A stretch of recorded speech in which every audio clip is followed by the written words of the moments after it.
हे चतुर्मुख, यह अहंकार आपको शोभा नहीं देता। सृष्टि की रचना आपने की है, परंतु पालन का दायित्व मेरे कंधों पर है।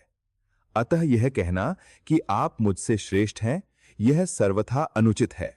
नारायण, आपकी वाणी में आत्मविश्वास है, परंतु यह मत भूलिए कि सृष्टि की उत्पत्ति मुझसे हुई है। जब मैं न होता, तब न आप होते, न यह जगत। इसलिए श्रेष्ठता का अधिकार मेरा है। यदि आप अपने कथन पर अडिग हैं, तो फिर यह विवाद वाणी से नहीं, प्रमाण से सुलझेगा। मुझे विवश न करें कि मैं सुदर्शन चक्र का स्मरण करूं, और यदि आपने ऐसा किया तो मैं भी ब्रह्मास्त्र का प्रयोग करने से पीछे नहीं हटूंगा। यह संघर्ष रुकना ही चाहिए। तभी आकाश और पाताल को चीरती हुई एक गंभीर गर्जना हुई। बस, अब यह विवाद यहीं समाप्त होता है। दोनों देव चौंक पड़े। कौन है यह जो बिना आमंत्रण हमारे मध्य आ खड़ा हुआ? अपना परिचय दीजिए। मैं महादेव हूं, काल से परे, आरंभ और अंत से मुक्त।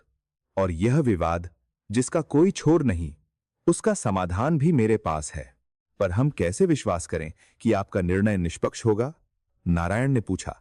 क्योंकि मैं न किसी का पक्ष लेता हूं, न किसी से द्वेष रखता हूं। सत्य ही मेरा धर्म है।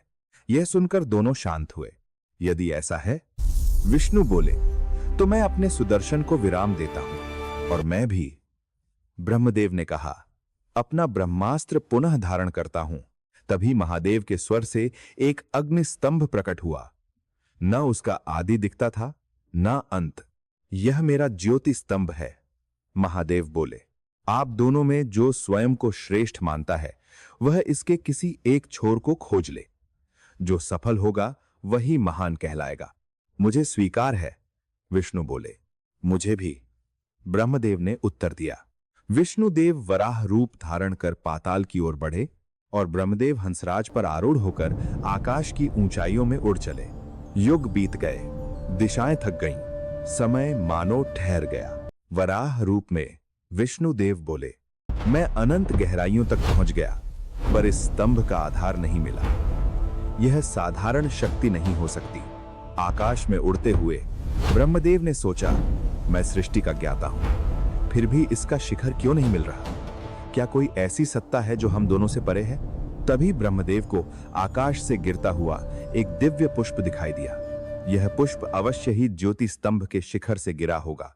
उन्होंने सोचा, यदि यह मेरी सहायता कर दे तो मैं स्वयं को विजयी सिद्ध कर सकता हूं।